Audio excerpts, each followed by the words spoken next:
Hello and welcome to The Magic of with Paul Roffman, and my special guest today is a man by the name of Darryl Rose, a good friend of mine. What? Good morning, I said. Good morning. I didn't let you have your introduction. I'm trying to get... It's the story of our relationship. I've known Darryl... It's all about you, Paul, Oh, today. for God's sake, I can't even get a word in.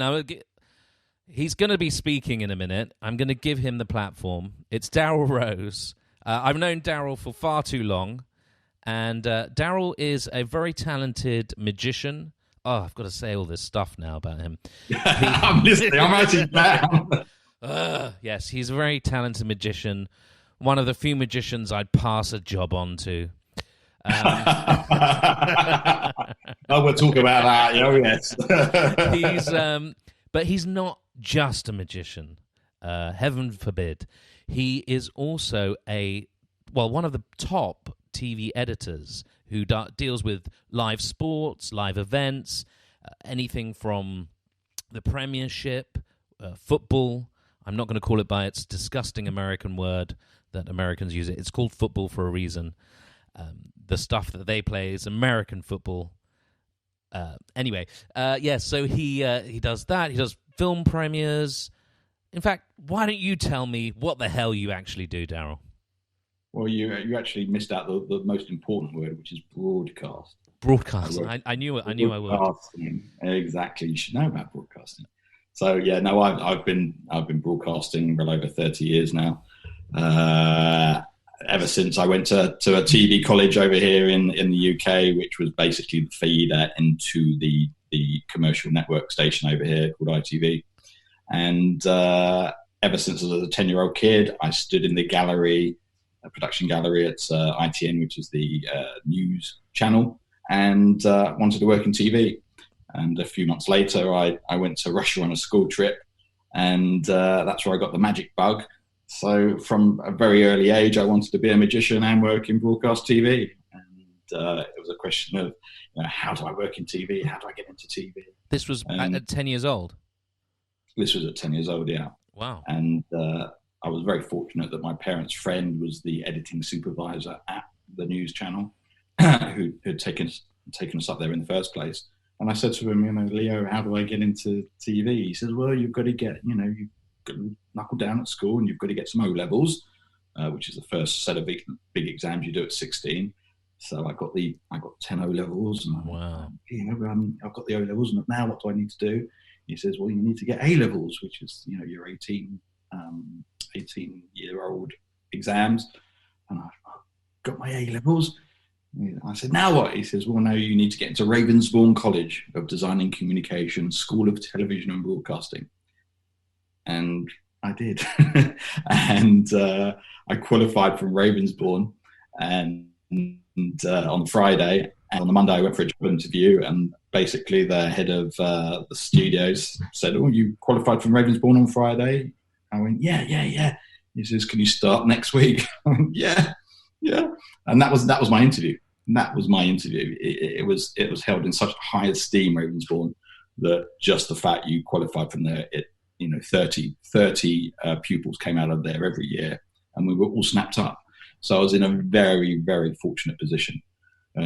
Going back to when I was 10 as well, I was in a fortunate position, obviously, because my parents' friend was at ITN. And he was so generous, and he was so generous with his time, because in the school holidays, I used to go up there. And the odd Sunday, the odd weekend, he'd take me up there, and I'd sit in the editing suite watching all the news edits. And the fast turnaround, of making news and putting news out in the days where everything was on videotape. So everything was had to be real time. All the edits were real time. There was no speeding up. And I always remember that it was one summer. I was there for a few days, and News at 10, which was the big flagship news at 10 p.m, was going out, and there was a news story that was still being edited just as we were coming on air, and it was the most important news, breaking news, and they needed the pictures, and they were rushing to edit it.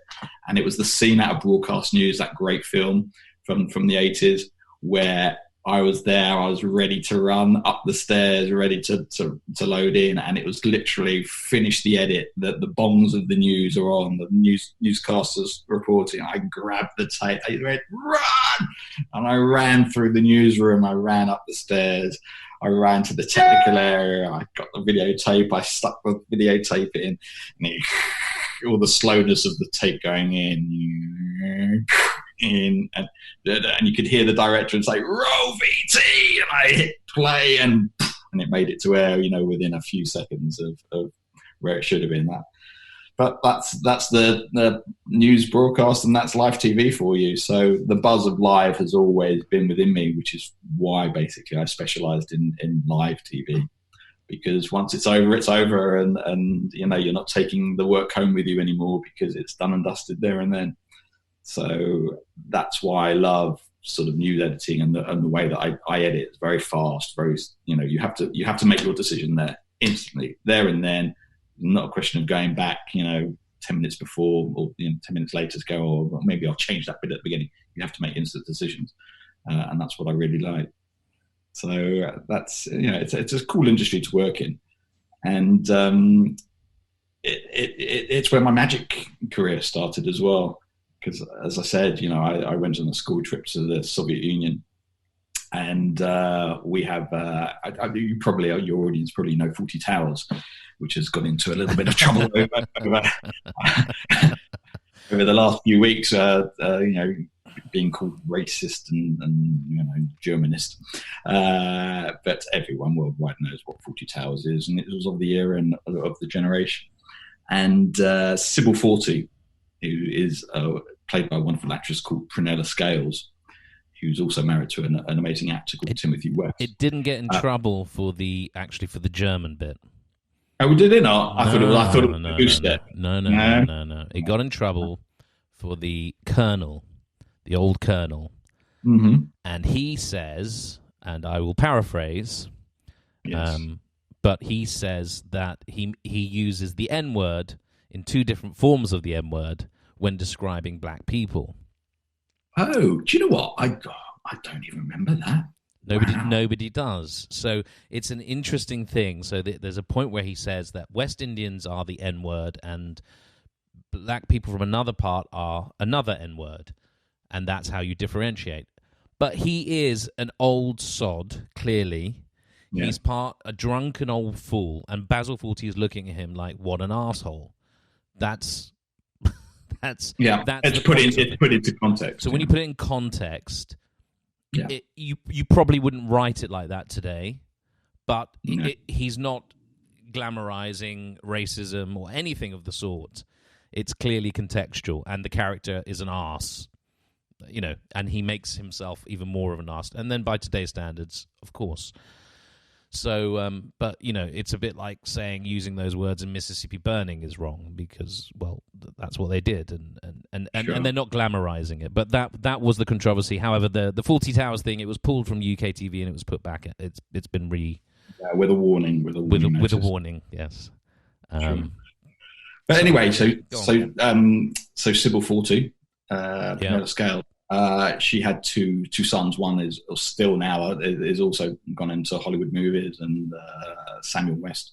Oh yeah, he's a successful actor. But the younger son, Joe, both of them were at my school. So Joe was the year below, and Sam was the year above. Oh right. And we went on a school trip to the Soviet Union. And one thing that you notice when you're 10, 11 years old was that when you walk down the street, Russians did not smile. I did not see a single Russian smile. You'd walk down with expressions like this, and not very nice. And we were told before the trip to take Wrigley's chewing gum and Levi's jeans and some dollars. Yeah. Levi's jeans, because at the time in the 80s, that's what they craved for, and that's what they didn't have.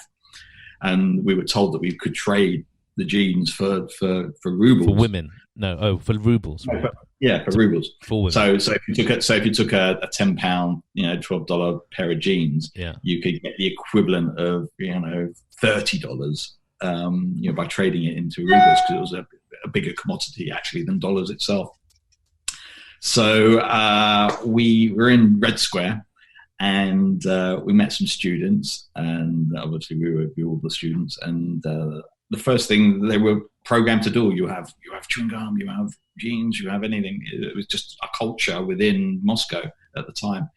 And we said, yes, but you have to come to our hotel. So we told them which hotel to come to, and they came, and we were sitting around in a big circle, and we did our trades.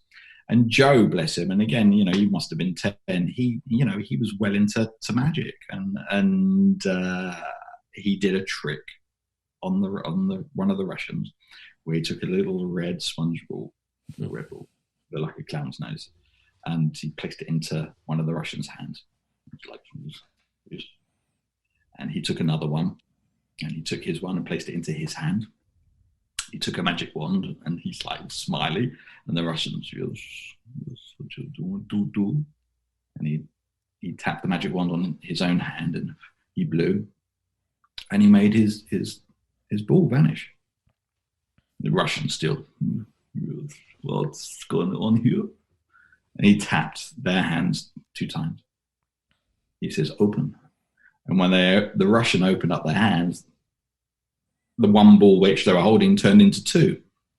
And they laughed. And not only did he laugh, the rest of the other Russian students all laughed. So for me, it was the first time I'd seen a Russian laugh, or smile, let alone laugh. And I thought to myself, wow, this magic has a power to make people smile and laugh. And I asked him, a good book to read, and he gave me a book. And do you remember what the book was? Yes, I do. What was the book? It was called The Big Book of Magic by Patrick Page. Oh, wow. Amazing. And that is, anyone who is interested in magic, a great book. Absolutely. And I went straight to my local library, and I asked if they had it in, and they did. And went straight to it, got the book, and that was it. That opened the doors to where I am now. Unemployed. Unemployed. Thank you very much. I've done it only for 3 months. Yeah. It's just this coronavirus thing that's going around that's not only affected live broadcast TV, sporting events. Right. Well, let's just dig into that. Let's just segue, actually, because that is an important thing. The current situation has affected you, amongst other people, and normally, what would you be busy at the moment? Oh, right now I'd be busy with Premier League football, operas, ballets, as you say, film premieres, light entertainment shows, variety shows. So basically everything that needs a crowd and everything that needs an audience, is basically what's affected me. And in a live environment, so basically all live stuff has gone. Some of the shows that I work on, they are pre-recorded, but they're big audience shows. And they're just not happening at the moment because they just can't get the social distancing right. It's starting to open up now. Fortunately, yesterday I did start my first Premier League match again. So, yay! After 100 odd days of in the wilderness, I'm back in the live galleries and editing and putting out shows for the entire world, because it's not just the UK. It is what I do is the world feed. So it's actually for the world. So, for example, a Premiership football game, you being a Spurs supporter as well, if a Tottenham game's on, for example, Tottenham Man U the other day, did you cover that one? No, not that one. But what did you cover recently?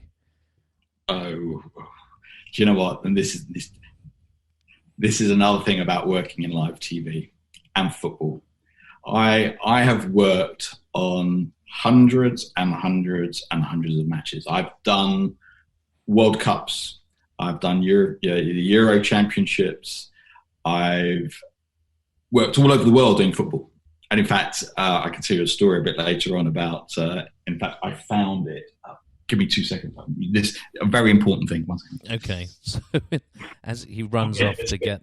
We'll talk about it. What you got? A ticket there.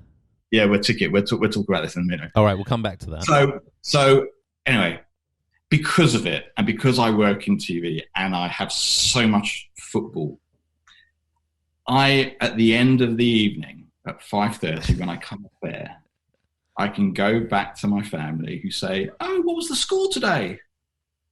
And I have no idea. Not only that, say, "Who are you playing? Which match did you do?" And I went, oh,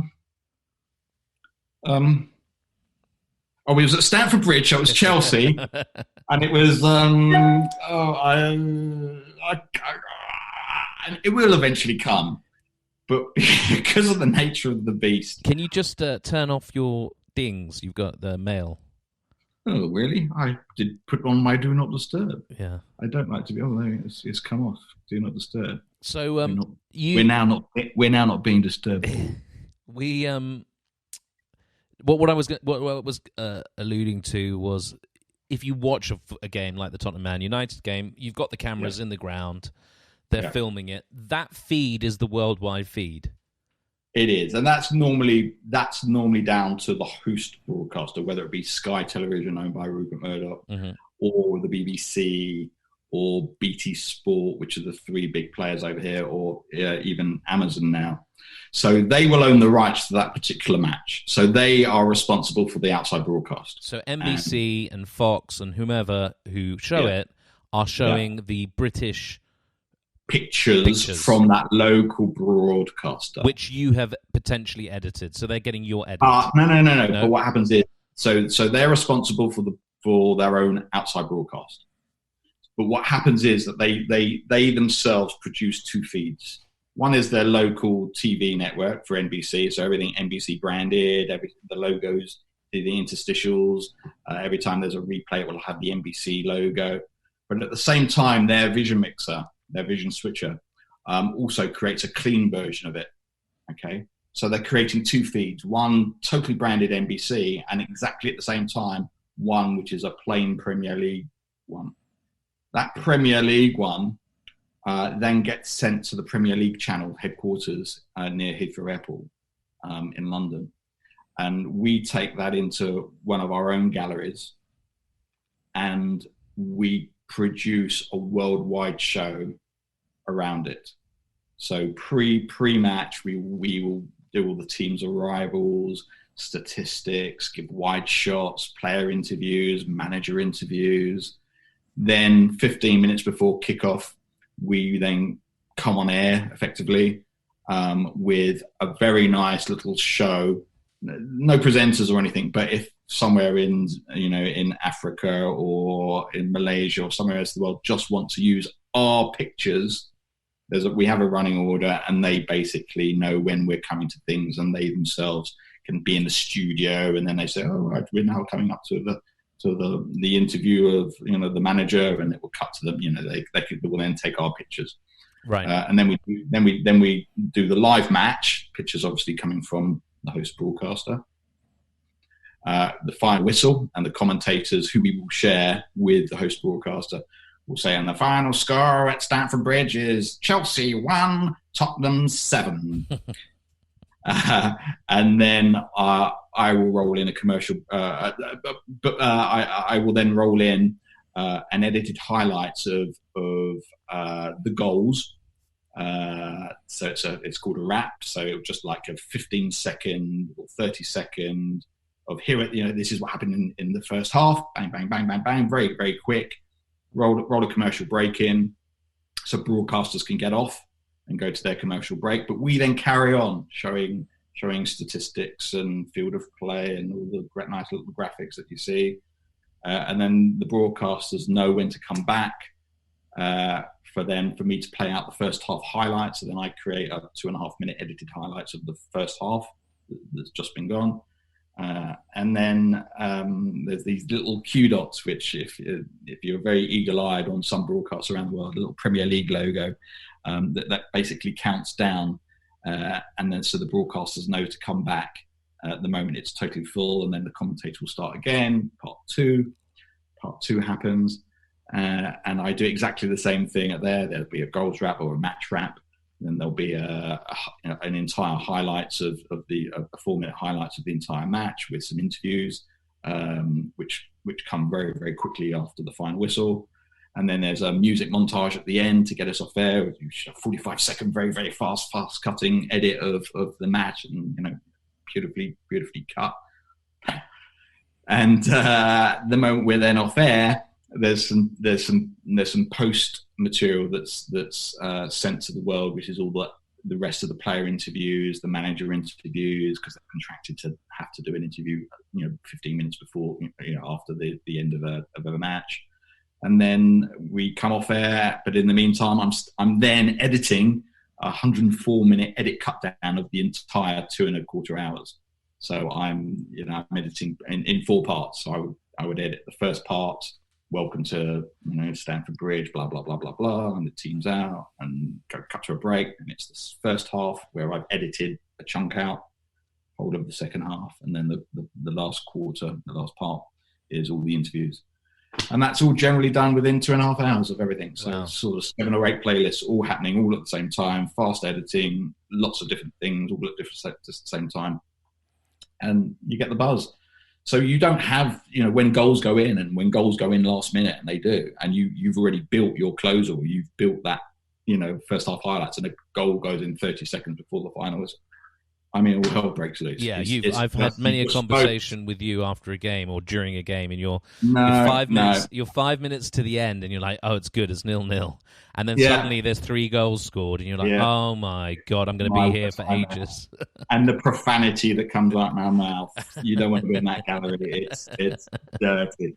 And the director, he knows just to leave me alone. Just, leave me alone. Just let me, very methodical, and everything I do is muscle memory, because the piece of kit that I use, it looks like space age out the arc. What the hell does that do? I could know. And every button, every keystroke I've been using for the last 25, 26 years, and it just becomes muscle memory. I know exactly what to do, and 99.999% of the time, it just all works and it happens. And so that stuff. So you've done all these edits. Are the foreign broadcasters taking your edit, the one that you're doing at Heathrow? They're taking that? Yeah, they are. They're not re-editing it? Well, someone like, as I said, we talked about host broadcaster, NBC, they would do their own stuff. Because they're the host, they're the ones who've paid the big bucks for the actual rights for the match. They will do. So they'll take live feed, and then they'll have a group like you in the Correct. States. They'll do their own broadcast. But as far as the world's concerned, they get what I give them. Right. Basically, that's how it works. So it's important. But as you say, it's a job, and it's something that I've been doing for a very, very long time, and. You just do it. You just do it. So when you come out of there, you're either, you're fine and you've had an easy time, or you're absolutely fried. Which is why when someone says, "What's the score?" So it's hard to actually get the pleasure of the game as well, in with the process going on. It is. Yeah, unless it's a slow game, and but you don't want slow games. You want fast games. Yeah. You want goals. Especially when Tottenham are playing. and what other events? I mean, other events that you do where I suppose you can't get too caught up in it, because you've got to be professional and you've got to just be ready to do stuff. So it's hard to kind of even if it's a premiere or something that you're really into. Yeah, you don't have time. You don't have time just to breathe it in. Exactly. I spent 21 years at Wimbledon, and 15, 16 of them with Breakfast at Wimbledon for NBC, and I was there during the Greg Brzezowski days and the Tim Henman days, and he kept getting beaten by Sampras, the Sampras years, and it was like, come on the winner, come on the winner. Yeah, you don't want a 5-set game, you want a 3-set game. Absolutely, you just want to get in and get out. Right. So you've been at the greatest sporting moments in recent history, and it just flies past. I was there with Tyson Oliver McCall, when and Bruno was it Bruno Oliver McCall at Wembley, the old Wembley Stadium. Right. The boxing. When in boxing, when he won the world championship. And again, you don't realize at the time, the history that's been made. Ryder Cups that I worked on. Right. And yeah, it's just becomes a job. You know, you get it's great being there, and you're in the country at the time, and when you World Cups and the Olympics, you know, I'm at the Olympics. I'm working. I'm getting paid to be at this Olympics. You know, of an evening, you know, you get some tickets and you go and see, you know, your 100-meter, you know, finals, and you think, you know, it's all subliminal, you know, because you're there for a job and you're not there going as a punter. It's a different point of view, but it's still very special. But it's you know, but then you get a different, you know, as a magician, as a performer, it's different. You know, you're there. I mean, not to put words into your mouth, as far as I'll put some coffee in instead. Yeah, but as a performer, I think you're enjoying the moment more. You're in that moment, and actually, I think that there's a different. Is there a different feeling? Is there a different feeling for you of recognition? So, if you're performing, I mean, you've performed in some fabulous places all around the world as well as a magician. The difference in context of you being at the Olympics, but you're doing your job, so it becomes very matter of fact and technical. Whereas when you're performing as a magician, you're a performer. You're a performer, but I still think that you're there to do a job, to get the job done to the best of your ability and to entertain. So I don't. But are you buzzing on that experience more? I know you are. Yes, I would say so. You had to think about it. I mean, I know you. I do have to think about it because, you know, having done magic for a very long time, 42 years, you do get a little complacent, a little bit jaded. Yeah, I try not to be jaded because I want to give my audience. The audience would never know if I'm jaded, but you know, there's only so many times you can get on a plane. You know, I've had hundreds and hundreds and hundreds of flights, and I literally I found an old little box of the old stubs, which is where we come back to this. It's the old paper tickets, you know, just in a big box, and you know, you count them up. It is hundreds. You know, it's not. You know, most people go on holiday once a year. You know, so they, you know, they've had 100 flights. You know, when you get to middle age. Hundreds. So, you know, how many times can you be in another hotel room and having to get on another flight? No, I mean, I know those moments where you get the client who says, you know, we're paying you X, Y, Z, but we're paying for your flight and a hotel, and you're going to Rome, and you say, well, I'm not on holiday. Yeah.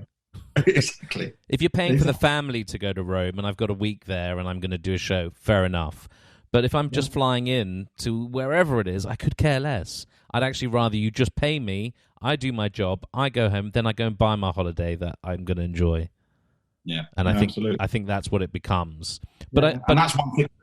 One thing about this lockdown, the last 3 months, not having to get into an aeroplane or stay in a hotel room, it's been actually quite pleasurable. Right. You know, it really is a break. And, you know, and even going on holiday. So you're on a plane every single time, and then, like, you know, you go on holiday and the kids are really excited. We're going to an airport, going on an airplane. And it's like, and now you get to wear a mask. Yeah, now you get to wear a mask. Exactly. And eat surreptitiously. If you're lucky. Go on, tell me about this ticket there. Oh, well, okay. So, obviously, I've been around the world many, many times. And this one particular ticket, it was, I don't know if you can see, I'll hold it up. 31H. Come back to me. So I was right at the very, very, very back, the last row. Okay. So we don't always travel business class. What's that say? West Indies Air? Yeah, West Indies Air. So this is West Indies. So this was going to Trinidad and Tobago. Okay. So this was to Trinidad, and then I had to get from Trinidad to Tobago. When is this? Well, this was in 2001. Okay.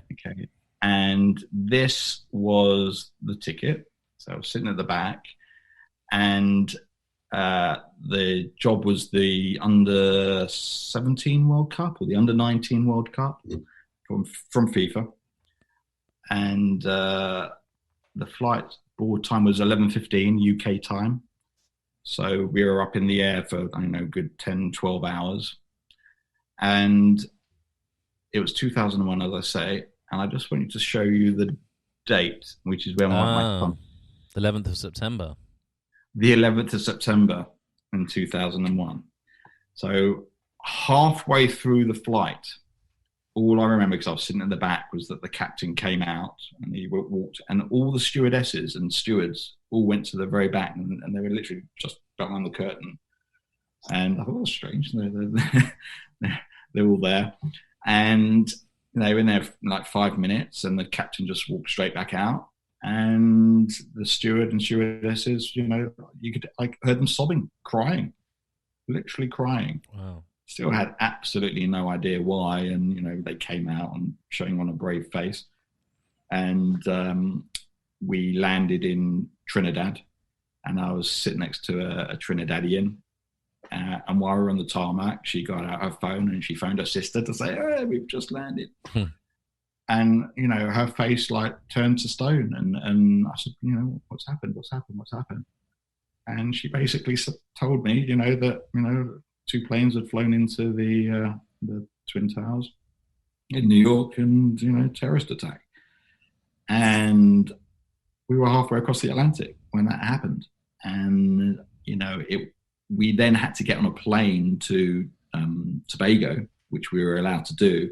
And I never forget, because working in broadcast TV at the time, you always had to have a little Leatherman toolkit, and you could carry, your knives in your bag, and never remember going through the security. They went, "You have Leatherman? You've got Leatherman in there?" I went, "Yeah." He says, "Well, you're not technically supposed to, but we'll let you," because no one knew what was happening. Even security didn't know what the protocol was at the time, and we got to Tobago, and that was the first time I could get to a telephone to phone my family. And my family were told that my plane had disappeared, and then my best friend had been told that the plane had been sent back to the UK. So everything was up in the air, literally. Right. But yeah, it was just funny, as I say, going through the box of tickets, and I found this one, and I think it's the one I'm going to keep, just to that gentle reminder of how fragile life is, but at the same time, wow, who else gets to go to Trinidad and Tobago to do a World Cup, for the world. It's a pretty special industry that I've worked in, and I do work in. I remember when you went to Nigeria.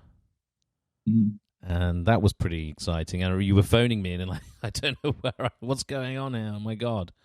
Yeah, but you had a great time, actually. I remember. Yeah, you had a fantastic time there, didn't you? Fantastic time, but that was only because the expat club was right next to the hotel. Right, that sort of thing helps. Yeah, yeah. I mean, the most important thing when you're going on a foreign trip is A, hotel, how nice it is, and B, swimming pool. So we phoned the hotel to say, whereabouts are you? And they, yes, lovely. It's a really nice. And is the hotel going to be open? Oh, it will be open by the time you get here. And we turned up in the middle of Kano, which is northern Nigeria. Okay, a very Muslim district of Nigeria. And we got to this hotel, and it was this rundown, I wouldn't even say bed and breakfast. It was pretty damn rough. And the swimming pool, there was no swimming pool. It was a hole in the ground, which they hadn't even filled in yet. But we had such a laugh that the expat club was next door to us. And again, it was at the time when I've never drunk, and of course, northern Nigeria, Muslim state, no alcohol, and most TV executives will thrive on a little bit of alcohol at the end of the night. We're told by the hotel manager that there was no alcohol whatsoever, and we were going to be there for 3.5 weeks. And the faces of the like, oh God, really? To then be told, well, actually, there is an expat club right next door. Within 5 seconds, everyone had taken to the expat club, where they let us in, and there was free flowing alcohol. So everyone was happy. And the hotel really did look after us. And again, some of the guys saying, because it was they said that there was a gym, with weights and equipment, and we got to there and it was just a room with one set of dumbbells. That was it. But within 3 days, they brought in machines and rowing machines, and they really did accommodate us. So we had a very good laugh there.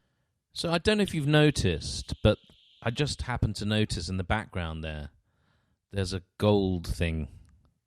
Could that be an Emmy or something? Just sitting around randomly on your mantelpiece. That's my Emmy. Yep, it's a real Emmy with my name on it. Oh, lovely. Well, what was that for? It's a good doorstop. This was editing for the Olympics in 2004 with NBC. So up until 2004, the way that NBC had produced their coverage was very linear.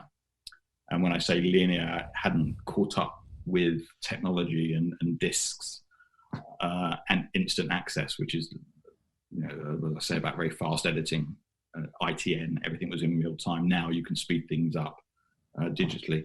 So it was the first time NBC had created some edit suites at the IBC, which is the International Broadcast Centre, to do very, very fast turnaround of sports.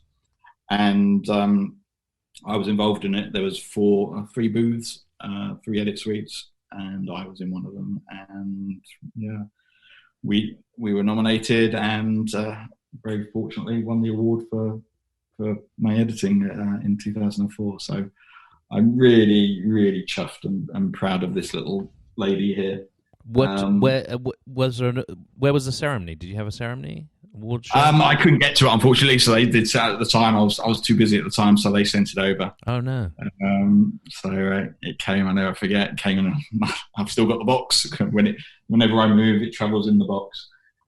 It's too valuable for me not to. So it came in a box, and I'm very, very, very, very chuffed to have it, because there's not many UK editors that have one. Mm-hmm. So I'm very proud, and it's I'm probably more proud of that than I am of my membership to the Magic Circle, associate of the Inner Magic Circle with Silver Star, member of the Magic Circle with Gold Star, all side by side. But I think this one is just that extra special. It's just it's a beautiful piece. And then, of course, you're reminded every single year when the Emmys, the TV Emmys are on, or the sports Emmys are on, or the main Emmys are on. It's just, it's exactly the same thing, exactly the same trophy. So that's lovely. Very nice, very nice. Yeah. So that's an interesting. We'll segue into magic again, because that's an important part of your life, even today, and again from 10 years old. Yeah. And you've really been involved in. I mean, some people haven't been involved in magic. I've been involved in magic for nothing compared to what you've been. I mean, like 15 years as a professional, 14 years. 42 years. 42 years. Yeah. And you're 84 now. You look fantastic. Oh, no, not too bad. And interesting enough, going back to Ravensbourne College, the great college that is and was. At the time, I was sent on attachment during the summer holidays to one of the main broadcasters here, called, at the time it was Thames Television, it's the ITV, the Independent Television Companies. So it's the equivalent of NBC. And I got to work on a show that for me was the best busman's holiday ever. And in fact, I have a photo. Which Tricks and Tracks? No, it's no. This is the photo here, and this is me. Okay, as an assistant. Look at those cameras. I know, EMI 2001 cameras for those beady little eyes. They were huge, and you had to have a whole team of engineers just to keep it operational. So this was on the set of a TV show called The Best of Magic. Oh, right. So for me, it was the best busman's holiday. I'm working in TV on a show dedicated to magic. And everyone who was famous in the world of magic, and I mean everyone, was on this TV show. Everyone from Harry Blackstone Jr., to John Calvert to Jerry Andrus, these people that your listeners and viewers probably never heard of, but if they're magicians, they'll know. Channing Pollock. And it was the most amazing thing to work on. So I'd be knocking on the door, dressing room doors. Mr. Blackstone, it's time for you to come to the studio now. You were about what, 18 there? Yeah, no, maybe 19, 20, maybe 20. Yeah. So 20. you know magic as well at this point. So I know magic at this point. So for me, it was just they were all my heroes. Everyone on the show, and we had 2 series. 10 episodes per series. They're all my heroes. So I'm watching these greats rehearse. And talk to them and hang out with them, and the fact that they knew that I was into magic at the time as well. It was just doubly happy for me. Right. It was just the most amazing time of my life. So that is there we now we're in a job and a moment where you're doing the job, but you really are experiencing everything. Yeah, absolutely. And I'm meeting my heroes for the first time. Yeah, as well as having to do the job, which I did to the best of my ability, but then at the same time hanging and chilling and just being involved. It was just very, very special time. And I do urge you to try and look them up, the episodes, which I think still are around. The Best of Magic. The Best of Magic, yeah. So that'll hopefully maybe on YouTube somewhere? Yeah, hopefully. You should, unless they're pulled down, but they have cropped up now and again. Yeah, and there's some great performances. Great performances. Now, you were on a TV show as a performer. Yeah, in the early 90s, I was on a TV show called Tricks and Tracks, which was a BBC TV show, the 2 series, and it was Tricks and Tracks. It was magic and music, and that was the theme of it. Okay. It was set up for kids Thursday afternoons at 4:30. That's when it went out, and I was very fortunate to be a guest on it several times, and I always remember at the time, the Magic Circle, was very stiff and upper lipped, and it was a gentleman's club only, and I hated that fact, and I actually campaigned for it to be all inclusive, and I campaigned for lady members at the time, and I became the youngest member ever to be elected onto council. So that was my biggest bugbear, and I campaigned, and I think it was in '95. I proposed at the AGM that we allow lady members in, and I managed to get it passed. And we opened it up from the very sexist, male domineering magic club to an all-inclusive club, which it is still today. So I'm very proud of that achievement. What was I saying? I lost my train of thought there. That's what happens when you talk about yourself. You're doing Tricks and Tracks, and Tricks and Tracks, yeah. But again, that's exactly what I was going to say. The establishment at the time, they criticised me because I was a magician. I wasn't wearing a top hat and tails. No, really? I wasn't wearing a bow tie. Wow. I was wearing a shirt and wait, Paul. Jeans. I was wearing jeans. We're talking 1984? No, 92, 93, around there. 92, 93? Yeah. Wow. And so the biggest criticism I got was, why were you wearing jeans on TV? Mm-hmm. I mean, what else are you supposed to wear Thursday afternoon at 4:30 for children? What else? So again, they would try to impose a dress code. And I campaigned not to have a dress code, and I must make you laugh. I didn't win the battle because when we moved from our temporary headquarters, from our permanent headquarters to a temporary headquarters, which we'd sold, we were told that there'd be a new dress code. So I was on the bill the first night at the Victory Services Club, which is where we held. And we were told that we had to wear a suit and tie. So I got up on stage, and no one had ever seen me in a suit and tie before at the Magic Circle. Because don't get me wrong, when I performed, and at that time in the 90s, I looked the most dapper magician you'd ever see. I wore the dinner suit, I wore the wing collared shirts, I wore the bow tie, when I performed, I looked like what people thought a magician looked like at the time. I really did. Mm-hmm. And I got up on stage and I said, do you like the suit? Do you like the tie?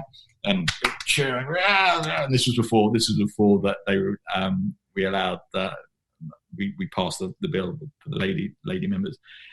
And I said, do you like the tie? Like Darryl in a tie, Darryl? Yeah. I said, it's amazing what you can do with the tie. And I took the tie off. I said, because if you take the tie and you find the center of the tie and you get and you cut the tie, it's now cutting off. Yeah. And like, I said, unless you put the two ends together, blow, and then I totally restored the tie. Right.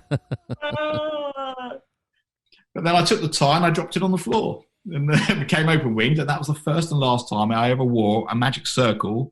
I ever wore a tie at the magic circle for when we met, not for when we produced it. When we work in public, and if they get in the building, I'd always wear a suit and tie to look smart. That's it.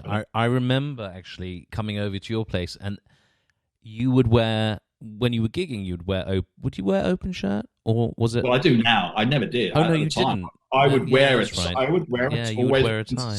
Yeah. I'd always insist on wearing a tie and look the part and look as smart as I could be, just like my hair looks now, 3 months after it, or 4 months after it's been cut. But no, not a lot of people know that you were instrumental in pushing forward for the equality at the Magic Circle. No, they don't. They've very conveniently forgotten those sort of things. It's funny that, yeah, absolutely. And even when we commemorated our 25 years of lady members at the Magic Circle, again, I was forgotten about.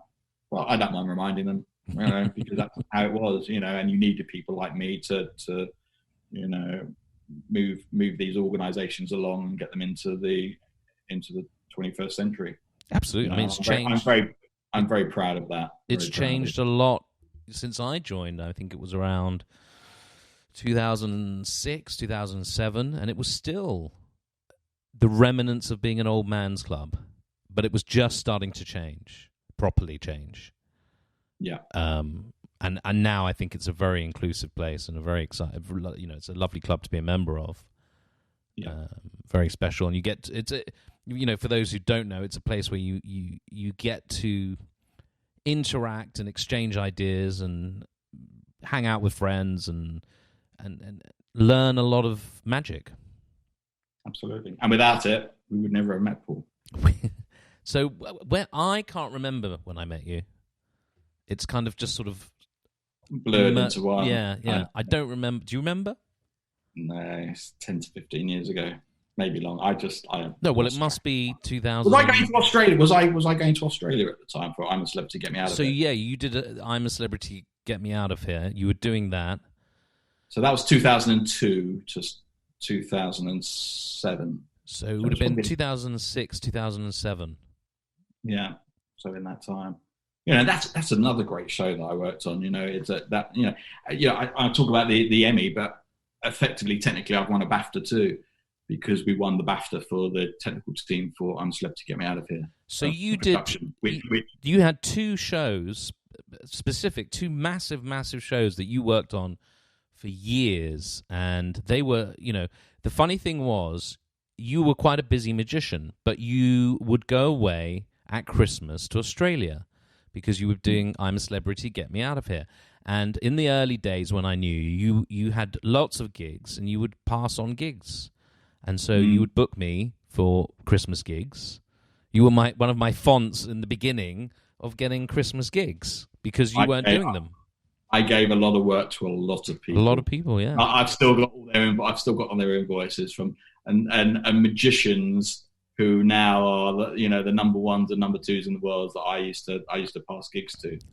Absolutely, and I've still got their invoices, which did get paid, by the way. But they did. I must say, you used to pay in advance, even if you weren't paid. Even if you weren't paid, you would. Because the moment I booked you, you're my responsibility. So that's how I've always worked in business. Yeah. Ever such, but and that's an unusual thing. I've got to tell you, it's an unusual thing that someone actually, puts their hand in their pocket and takes the chance of the hit.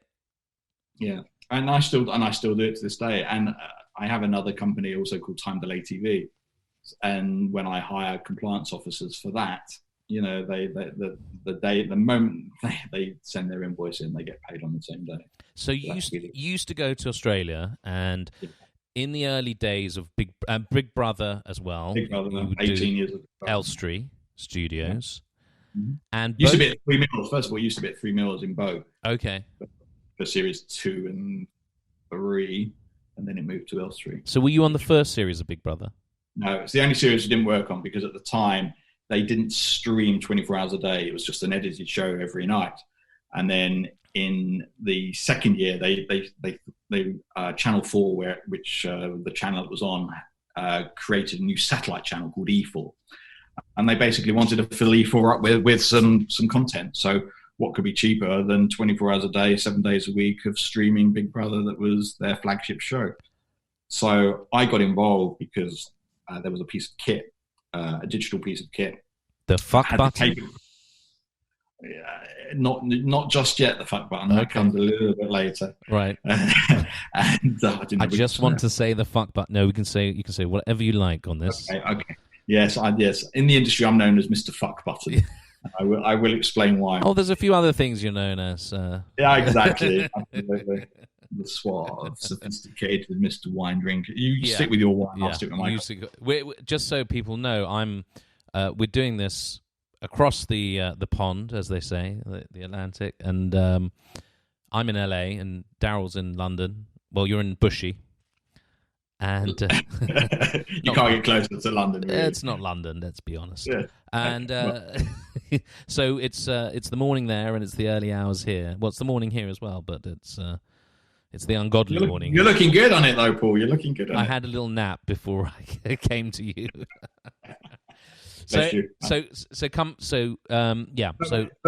there was this bit of kit, which again, because I could present, because I could interact, because I knew how to talk to people, I caught the eye of Sony, as in Sony Broadcast, who every year would go to Amsterdam at a big show called IBC, where 35,000 broadcast professionals would go over the weekend, and they wanted someone to demo a piece of kit, a brand new piece of kit that had hard disks in it, that could record a broadcast signal at very high quality, and at the same time as it's recording, play back at the same time. Right. So you think of your TiVo boxes now, you think of, pressing pause. We were doing this late 80s, stand corrected, early 90s. Okay, between 90 and 2000. Yeah, early 90s. So they used to hire me to go to Amsterdam to dem their equipment. And one of these pieces of equipment was called a MAV Treble 5. It must have been around 99, actually, 98, 99. And it not only could record one signal and play it out at the same time, but also record two signals at the same time and play both out at the same time. So you would record two signals, play them back straight away.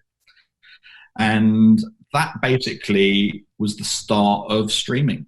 The fact that we could then put a signal in and then 24 hours a day just play back content that was going in. But not only that, you could delay if you started recording here, at 12 o'clock, you could start playing back at 12:05 or 12:10. So there's a 10-minute gap between it going through the computer, the delay.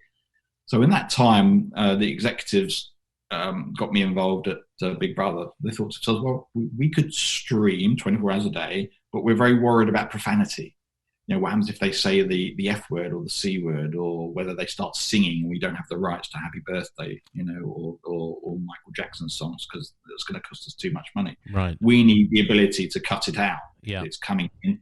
We can have 10 minutes to cut it out.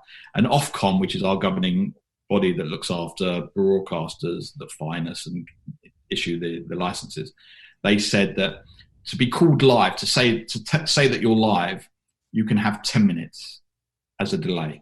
Right. 10:01 seconds and it's not live anymore, but 10 minutes you could be live. You have a live bug in the top hand corner. So that's what we did. We created a system where the signal would come in here. If they said the F word, okay, we could cut it out here, and it's still being delayed. Someone may have missed another swear word, so it could be cut out here as well. The second swear word, and then it comes out and it's clean. What is it? Is it beeped or is it edited? It was at the time. It was just basically switching. Very manual, labor intensive. Someone listening, writing down the time of it happening. It being delayed. So at this point here, it's been delayed by, say, for example, say it's been delayed by 5 minutes. At this point in here, it's cut out just by switching across to a wide shot and some chicken right noise. So it's not cut. It's not actually cut out. It's because if it's cut out, then the correct. It's just replaced. Replaced with swear word replaced. Right. So it would come in. Okay, you'd hear it. Time code's written down. Yeah. At this point here, it's cut out, but then that signal then gets taken back in because it's 2 in and 2 out. So it goes. First signal goes in, edited, then gets re-put into the machine for another delay. So if it's 5 minutes, another 5 minutes, just in case anything else has been caught, and then the ability to cut here. So now we've created a system where on a 10-minute delay, you could have a team of people listening and cutting out swear words, profanity, libel, all sorts of things that shouldn't be going out, music. And that was the start of live streaming. So again, at the end of the day, I was there at the beginning of live streaming.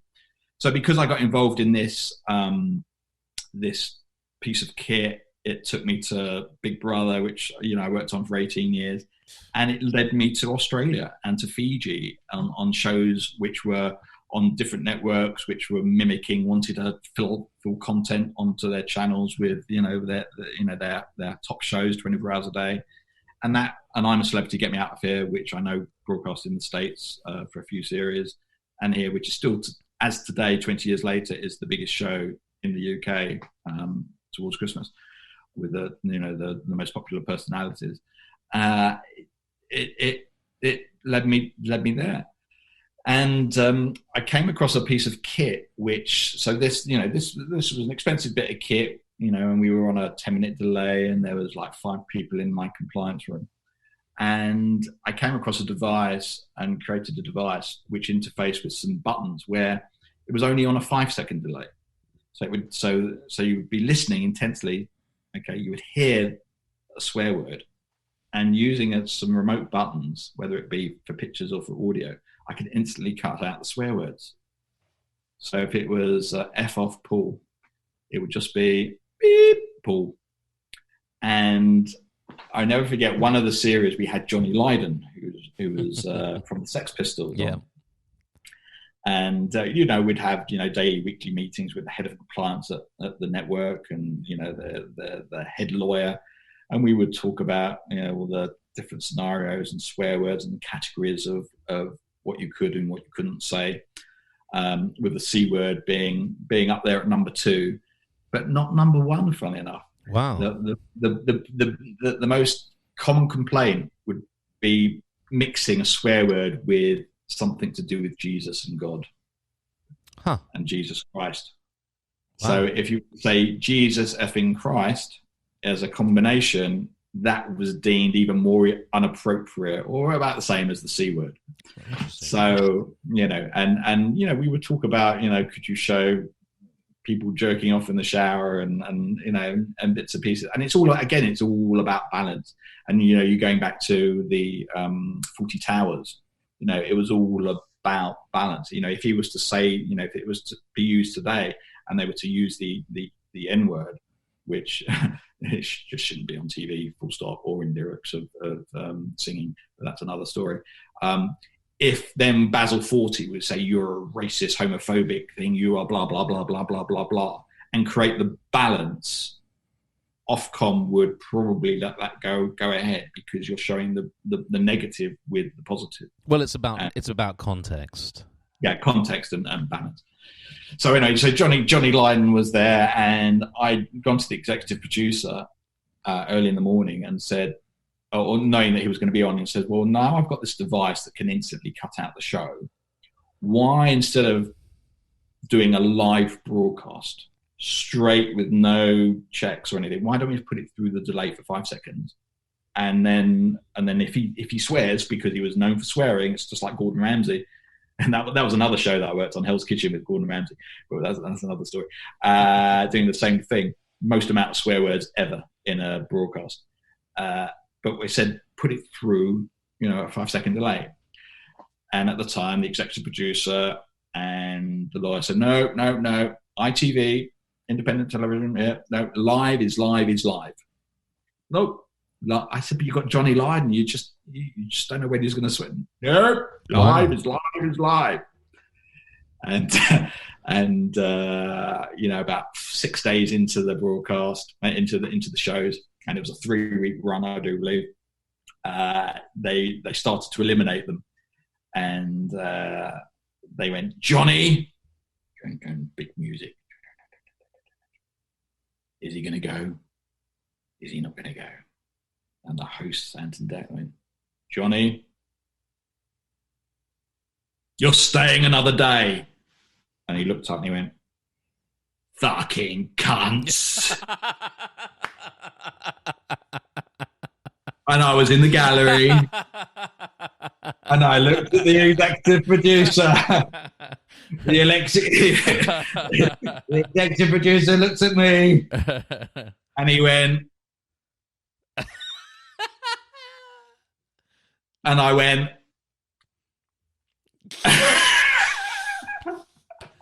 oh, that's brilliant. That's and the following day, and ever since, it's been on a 5 second delay. And that's perfect, isn't it? That's perfect. That's the classic Sex Pistol interview with Bill Grundy. They were the first person to say the word "fuck" with Bill Grundy on Nationwide, absolutely. And that was the start of my business time delay TV. Fantastic. And ironically, I think 2 weeks previous or a week previous, Janet Jackson had her boob slip at the Super Bowl. So timing-wise, it was absolutely perfect. And I had the kit. I had these buttons made up. And I only had one system at the time. And by the time 15 years later, 20 years later, I've got 10 systems now that I rent out to broadcasters that hire them in to use for profanity. And again, talking about the BBC, 4 or 5 years ago, the BBC did the first ever BBC Music Awards. And again, everything on the BBC, live is live, and they take their chances. And I changed BBC policy because they wanted my machine on the Music Awards. They went no, and it went up to their board, the BBC board level, and they overturned it, and it was used on the Music Awards because they were worried about swearing in rap, which rhymes with crap. So was that TFI Friday at the time was also live, wasn't it? Yes, it was, but that was actually pre any of this, so it was live. And but broadcasters have been brought off air and been fined hundreds of thousands of pounds, for letting stuff go. So it was so exciting because there's the small amount of money that it costs to rent equipment and crew compared to their fines. But it was so exciting back then. It was. It is, and and I'm still in it. That's the beauty about it. So it makes me think of the the Ricky Gervais monologue in the Golden Globes. Yes, which was probably, in my opinion, one of the best monologues I've ever seen. It's just genius, and of course, the swear words are bleeped out, but we know generally what he's saying. Would they have been using a delay on that? Yeah, they're on a 5 second delay as well. So technology has now come up. There's been a few more manufacturers of it, but now every single broadcast in the US now is on a 5 second delay. Even the Super Bowl now, everything. So you think it's live, it isn't. There's a 5 second delay, and there is someone with a pair of buttons like listening, ready to cut it out. Even with the live betting. Live betting? No, not with live betting, but no. But how does that? If you're watching a game and you've got live betting, you're going to be behind, aren't you?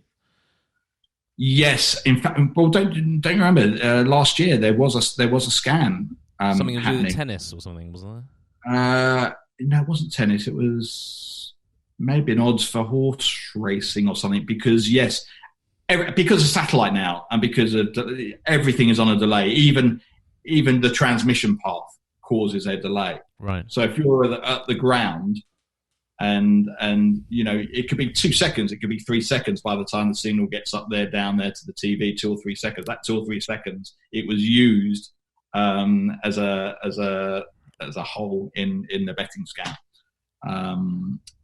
So yeah, it's a bit like you no longer over here can listen to the BBC proms with the TV on, but listening it through your stereo system, because the delays through satellite TV now and through your fibre box is that there's too much of a delay, so you can't get the delay exactly right. Right. Those days are gone. It used to be that when it was on glass and it was transmitted straight to your room, there was no to your house. There was no delay, so you could synchronise radio with TV pictures. But that's not the case anymore. So there's always a delay in everything that you get. There's even a delay here, isn't there? So comedy was never your strong suit in... Strong suit? Strong suit? Strong suit. Yeah. Okay. That's the correct terminology, Darryl. Even after a couple of glasses more wine. of rosé. More wine. Exactly. More wine. I'm drinking some more coffee. It's cold, by the way, my coffee. That's the problem with these things.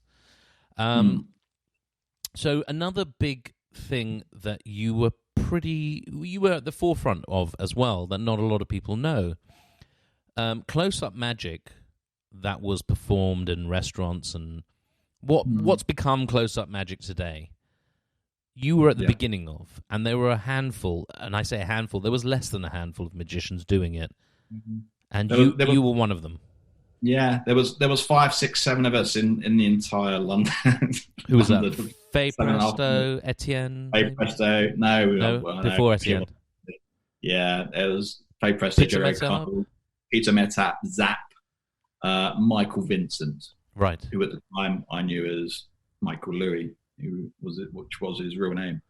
So that's 5 of us. I'm just trying to think who else. And this is where were you? The 80s, late 80s? Late 80s, yeah, absolutely.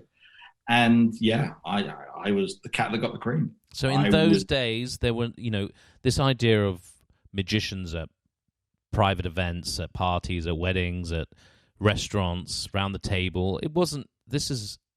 Hasn't been around that long. No, not at all. And I was as busy as ever. And that's why so when I went to Ravensbourne, I qualified, got the job straight away. Within a year, I got headhunted because we were working on one of our channels that we were looking after was called the Sky Channel, and just a pan-European thing owned by Murdoch, and it wasn't very good. But they suddenly said, "Well, we're going to set up our own studios, and satellite's going to revolutionise television." He said, "Would you like to be part of it?" I went, "Okay." And I was working a 6-day fortnight at the time. So I worked 6 days every 2 weeks. Right. I mean, so much free time to do the magic and to take magic gigs, in between. So it was perfect. And they went, "Okay, well, we're opening studios. Can you be there for the beginning?" And I went, "Okay." But the trade-off was I had to work a 7-day fortnight, but for a lot more money. I went, "Okay, what, 7 days, 6 days every 2 weeks? It's all right, why not?" In one go? In one? No. It was 2 on, 3 off, 3 on, 2 off. Okay. Something like that. There was loads of time off. And I joined. So I joined Sky Television at the very beginning, where satellite dishes started to pop up. And you realise you knew how successful it was going to be because you didn't see a single satellite dish in your road. And then all of a sudden, that house has got one, that house has got one, that has it. And we just grew and grew and grew and grew into Sky Television, Sky B, and to what it is today, satellite TV. It's still the number one satellite TV in the UK and Europe, you'll find, because there's Sky Italia and Sky France, and Sky are everywhere. I think they own Fox now, obviously, and Murdoch's empire. So the point was, going back to your question, what was it about magic? So at the time, I was doing the magic, and I got involved in a chain of hotels at the time called Forte Hotels. And they owned everything from the Grosvenor House to in the Dorchester at the time. Certainly the Lanesborough, the top London hotel, the Cafe Royale, the top London hotels in the United Kingdom, in Park Lane, in central London. And they just kept giving me work and work and work and work and work and work and work as much as I wanted to. And there was a time when in April 91, Sky merged with B-Sky B, which was like a state broadcaster that tried to do satellite but didn't do it particularly well. And I was told by my line manager that, this place is going to turn into a chicken factory. So, you've been here 2 years, redundancy, you're going to get redundancy. You're going to get over a year's pay tax-free. You've always dreamt of being the magician full time. He says, you know what? I'll always look after you if it doesn't work, but go and do what you should be doing and what you do really well. Well, all right, I'll take your advice. So exactly at the same point in time, I think 3 days later, after I agreed to take redundancy, I was offered a summer season down in Brighton. Don't, because it's the first and last time I ever sang and danced as well in Magic. And I never again. You sang and danced? Never ever again. Oh yeah. If only there was a video. Okay, thank God there isn't. Funnily enough, I'm just going to cut to a special video. No, definitely not. And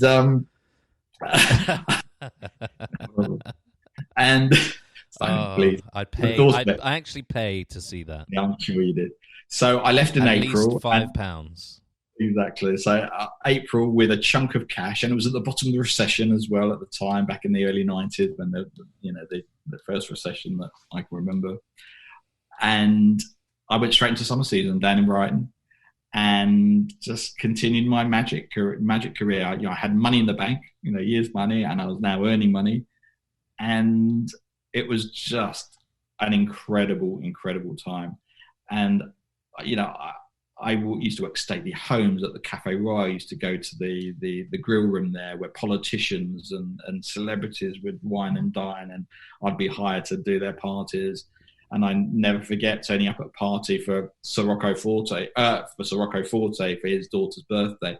I'd turn up and I was hired at the house of Ken Follett. And Ken Follett, the author, the Day of the Jackal, is it Day of the Jackal? And some most amazing books that he's written. And the entire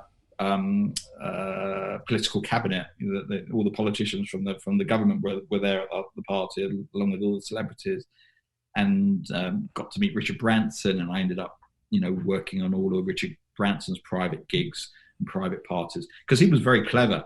He would throw a party for his staff every sort of 3 or 4 months, because he paid, from what I hear, their salaries weren't particularly good. They were quite low, but there was always an incentive for the staff. Well, maybe I'll just wait 2 months, for the next party, and then maybe I'll hand in my notice. Ken Follett wasn't Day of the Jackal. I think it's he's written so many Kingsbridge series, Pillars of the Earth, World Without End, Column of Fire, Fall of Giants, Winter of the World, Edge of Eternity. There's a load of books. No, go to his most famous ones. This is bibliography. Yeah. Standalone novels. Capricorn 1. Yeah. Was made into a film. Yeah. Or no, based on a screenplay actually. Keats Rebecca, Man from St. Petersburg, On Wings of Eagles, Lie Down with Lions, Night Over Water, Dangerous Fortune, A Place Called Freedom, The Third Twin, The Hammer of Eden, Code to Zero, Jackdaws, Hornet Flight, Whiteout, The Heist of the non-fiction, The Heist of the Century. So he was a. It looks like. And he was an MP. Was he an MP? Yes, and his wife was that she was. Yeah, and his wife was the PR for the Labour Party. Right. But that's still you still haven't mentioned his most famous books, Capricorn. There's other books that. I'm checking the Wikipedia entry, so I don't think it was Day of the Jackal. I think Day of the Jackal. No, I'm not saying it was, but it was. He's written some much more famous books than. Anyway, it doesn't matter. So yeah, Richard Branson. So I used to do his private parties, and in fact, Richard Branson he asked me to perform magic. Sorry, Day of the Jackal was Frederick Forsyth. Oh yeah, Freddie Forsyth. Who I perform magic to. You performed magic, of course you did. Yes, of course. He asked me to fly to Boston. Who's this? Branson. Branson, and I performed magic on the very first inaugural flight from Boston to London of Virgin Atlantic. Amazing. So I had some pretty cool parties. I never forget one at his house in Abingdon in Oxfordshire, at his house, where it was very early days of Virgin Atlantic, and I don't know how he ever got permission. I don't think he ever did, but it was one of his 737s flew. I don't know. It must have been 1,000 foot above our head. It was so low. It was just right above, and you could see the captain through the windows. It was that low. And he had a mobile McDonald's. First time McDonald's had ever built a mobile vehicle to hand out McDonald's. There was a tent full of desserts, a tent full of starters, the mobile McDonald's. It was just the most craziest party. And my one regret again is not having a mobile phone, with cameras at that time, taking pictures, because all I've got left is my memories. Yeah. And the paycheck stub.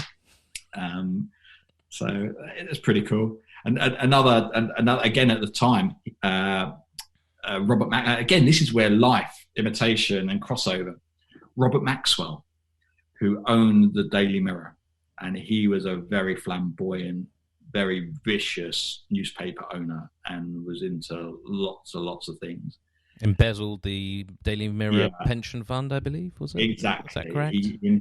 Absolutely. He embezzled the Daily Mirror, millions and billions, and not only that, he died a death by suddenly disappearing disappearing off the side of his boat. And his daughter is the most notorious. What's her name? Ghislaine Maxwell. Ghislaine Maxwell. Missing in action. Yes. Connected to the Epstein saga. Yeah, correct. Yeah, the paedophile Epstein. So a pretty horrendous family of characters. Family of characters. Absolutely. Yeah. Characters. So I performed at Robert Maxwell's last party at Birmingham in Oxford. It was literally a week or two before he was found dead overboard. Could have been Mossad. Could have been MI5. Anyway, or did he jump? Well, I don't know. But, and I haven't made this known before. Interesting. So we've got a scoop, ladies and gentlemen. It's scoop time.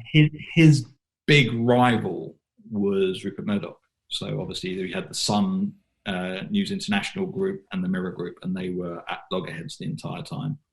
And they hated Maxwell and Murdoch hated each other.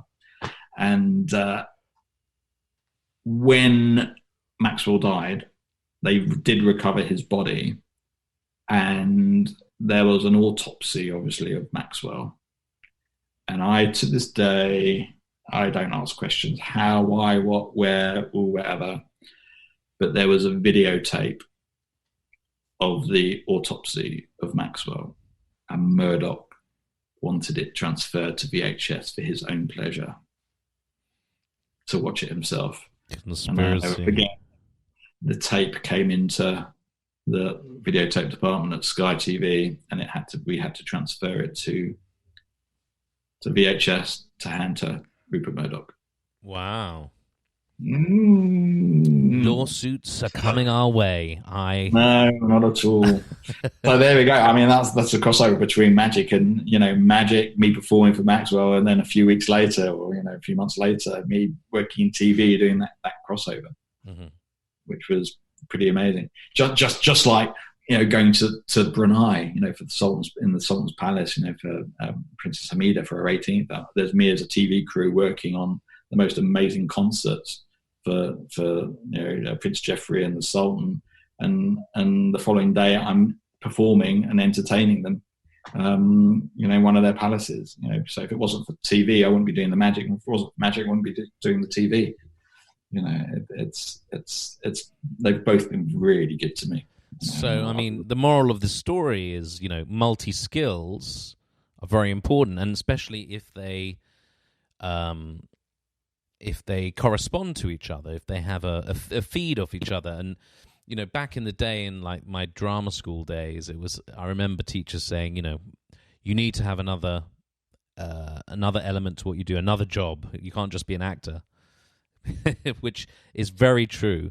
However, you know, it's I think it's important and you know, perhaps the advice to anyone who's listening who's thinking about doing any of these creative pursuits, it's not that you have to be something non-connected to the artistic medium that you have, but it's good to be able to have a variety of skills, and they can all be connected. But you definitely, you know, now is the time where we're looking, you know, every magician's out of work.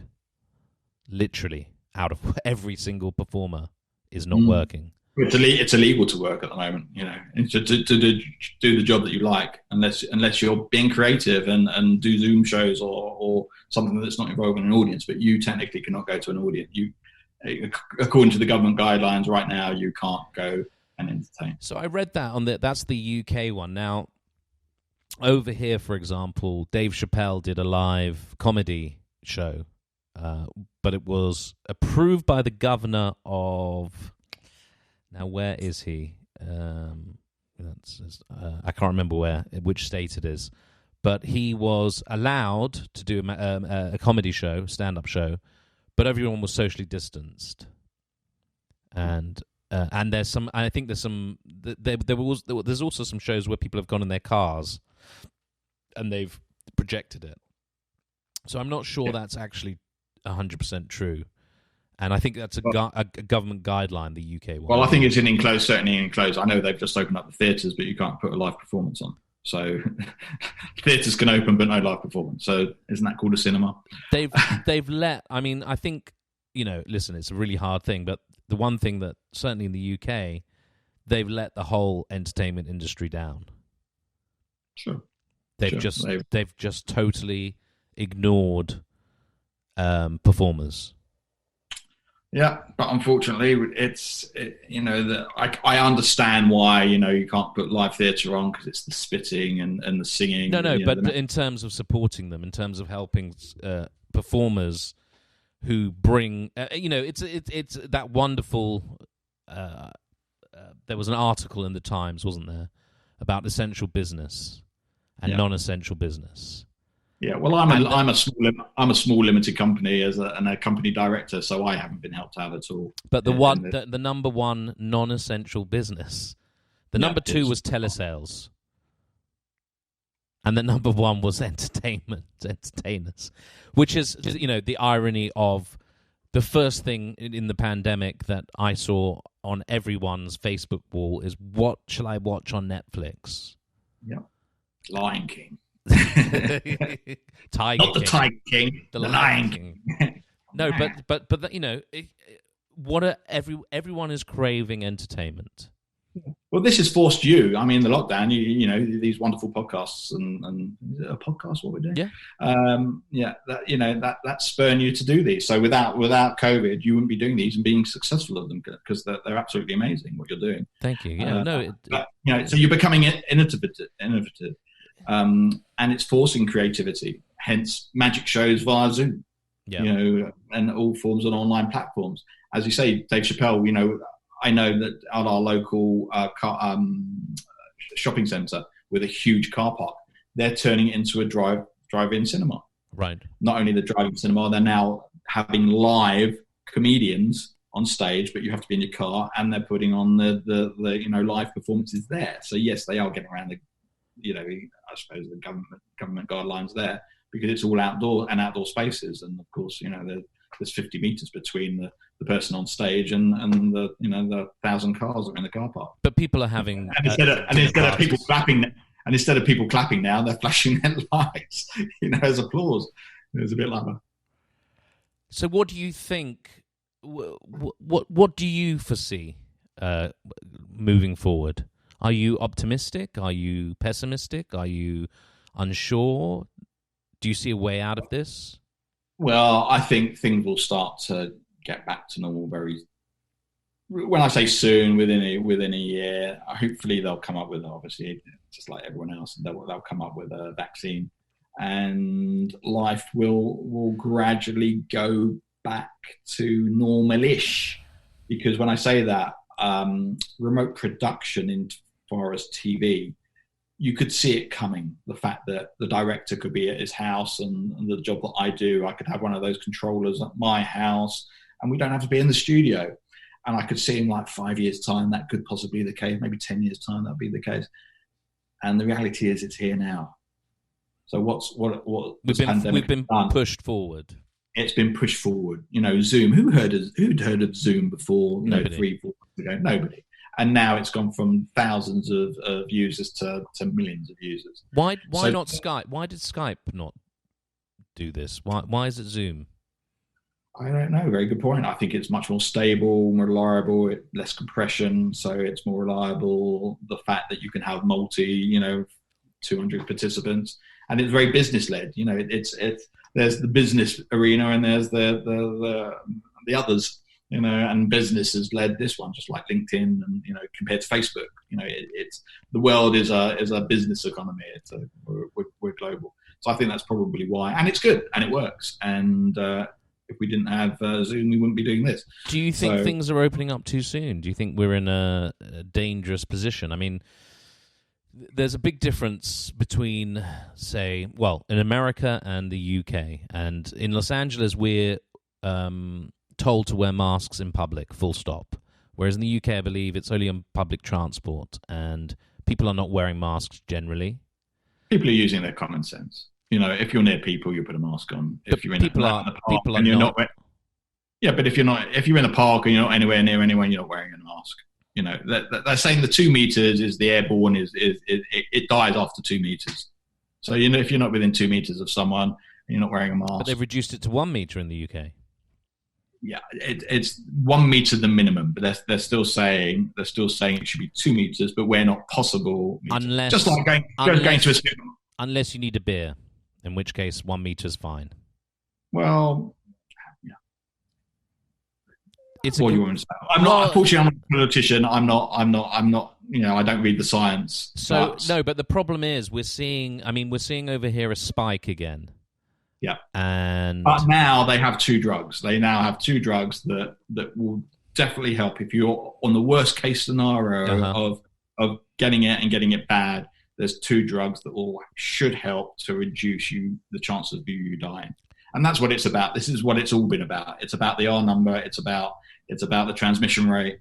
And right now we're well down on the transmission rate, track and trace, testing. And we didn't have any of this in place 3-4 months ago. Yeah. So now's the time where the government, in their right mind, with their chief medical officers, feel that it can happen. Listen, the disease is not going away. It's not being eradicated. It's how we now learn to deal with it. And for the sake of the economy, are you going to go? You're not going to eat tomorrow, or you're going to take your chance and earn some money and eat, or not eat, and pay your bills.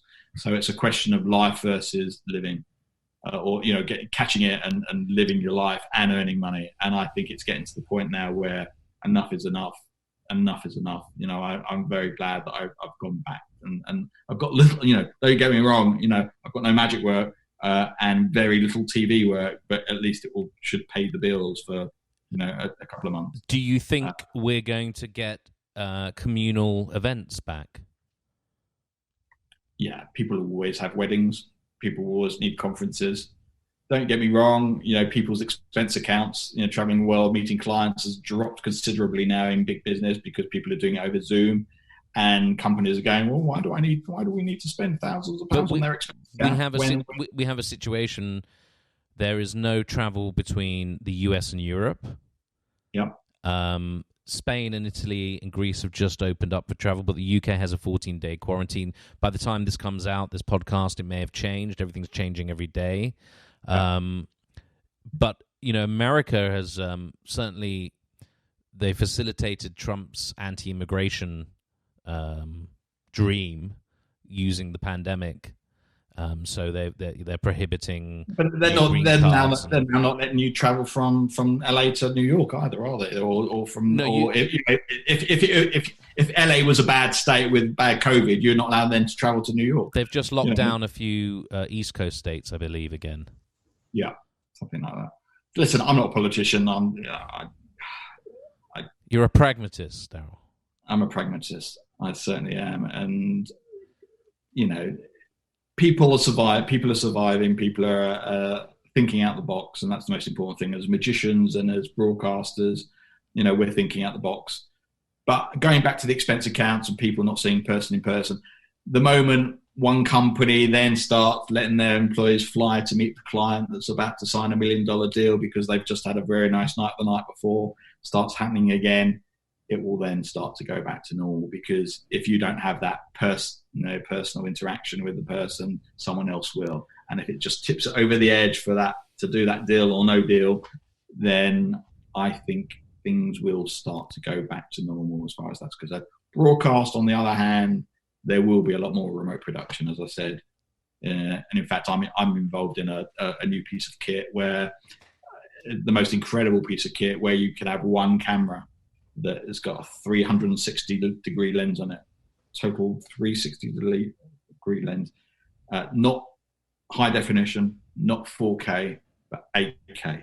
8K, which means every single pixel is beautiful. So if you've got this much and it's all 8K, if I was just to use this little bit here and cut that out and create a camera from that, and take this bit here and create a camera from that, if I was to still zoom in just into those little cutouts, it's still really good quality. Is that like those satellite images that they can just come right down on?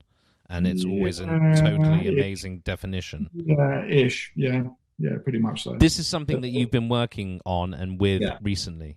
Yeah. So if you could create a camera there, and a camera from that bit, and a camera from that bit, and a camera from that bit, and a camera from that, and a camera from that bit, and a camera from that bit, and a camera from that bit, 360-degree view. So now I've created 10 cameras from one lens. And then if every one of those cameras, I could then pan and tilt and zoom into each one independently. So I've got one camera, one lens, 360 degrees with 10 virtual images, virtual cameras. Where's the other 9 cameramen that you used to have to hire along with the other 9 channels of cameras and electronics and people to rack it and operate it in the first place? Mm-hmm. So, and that could all be done from my house. From your house. The camera needs to be on site with the brains, but I could have it back in me, and I could be doing the cutouts and controlling it and everything else. So technology is moved on the last 3 months. Is this what you're going to be? Yeah. Are you going to be using this, selling it? How are you connected? Well, yeah, we're in talks at the moment to possibly distributing it and selling it and being part of the creative team with it, rolling it forward around the world. So it's fingers crossed with that. That's very exciting, very exciting. And there's no stopping the technology. That's the trouble. We say, well, you're putting cameramen out of work, or you're putting this one out of work. And listen, I've been there. I've been through it all. But whatever you say, once technology has hit the shops, there's no changing it. There is no stopping it. So you either go on the bandwagon and go with it, or you get left behind and you go, what the hell just happened? It's no different to your act. I mean, I don't mean your act specifically. Maybe your act specifically, because I remember we've talked about this before. We hone an act as magicians, as performers, and we get say we're doing a cabaret and it's a 45-minute show. You really, to get a good 45-minute show, a good half-an-hour show, or a good 10-minute show, and it's the same in comedy, you have to work it. You have to do the workout. You have to do the muscular exercise of it. And at its best, that's what it becomes. But at its worst, you've done it for too long. And then it becomes tired. And then you're dated, and then you're stuck, and then you become that old-style magician.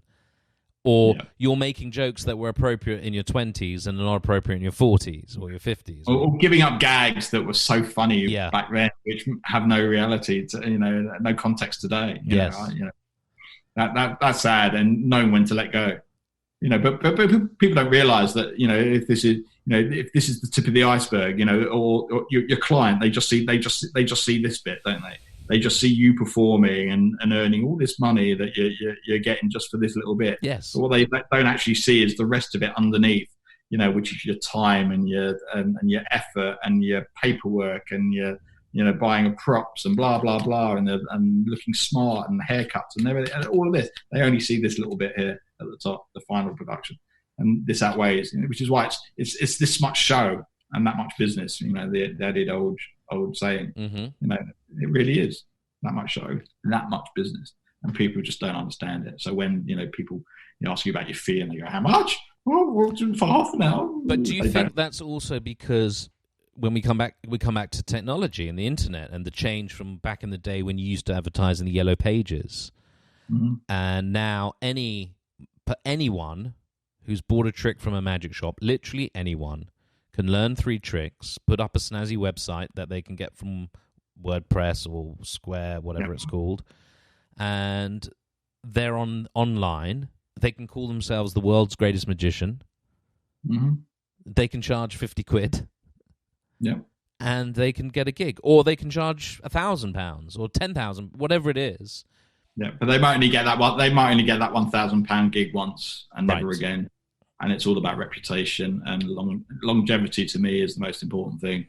As I say, I've been performing professionally now, 35 years now, and my clients keep coming back and back and back because they know what they're getting, and I specialize in the corporate and business arena, and I have to come up with the goods, otherwise I just don't get booked or rebooked. How do you maintain corporate clients? Because quite often you're dealing with secretaries or PAs, and of course they move on. You can have the best relationship with Jane at Guinness Incorporated, and then she's gone, and now you've got Bob, and he doesn't know you from Adam. He doesn't really care.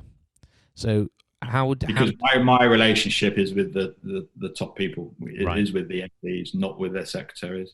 I want the MD to say, "Get me Darryl." Right. Get me Darryl Rose. Whoever his secretary is at the time, whether it's Bob or Jane. Jane, get me Darryl. Okay. And yeah, that's basically, and for other corporates, it's, people are very lazy, mm-hmm. and it works in TV as well. If you've got an annual event like the BAFTAs, for example, which I work on, and I did it last year, the production manager for the following year, who may be a different freelancer, because let's face it, 90% of freelancers make up broadcast, both in the US and the UK. They'll go to last year's call sheet. Right, who did editing last year? It was Darryl. That's his email address. Are you free? Are you free next week? Are you free for the BAFTAs? For next year. And that's how it works. People are lazy, and it's the same with secretaries. Get me some entertainment for Christmas. They'll just look up their records. Who did it last year? Right. And they'll go to the easiest way out. Or will they just look online and just go Magician London? Well, generally, yeah, there's that, but generally they'll... I've got a budget for £200 for... Exactly. Well, that's in which case I'd say Paul Roffman's free, I'm sure. He'll fly from the US to do that as well. Exactly. If only I could fly from the US. Exactly. Yeah. Well, you could. You were allowed to come back. You just have to have a 14-day quarantine. Yeah, I'll wait till we've moved on a little bit. Hopefully we're moving on a little bit.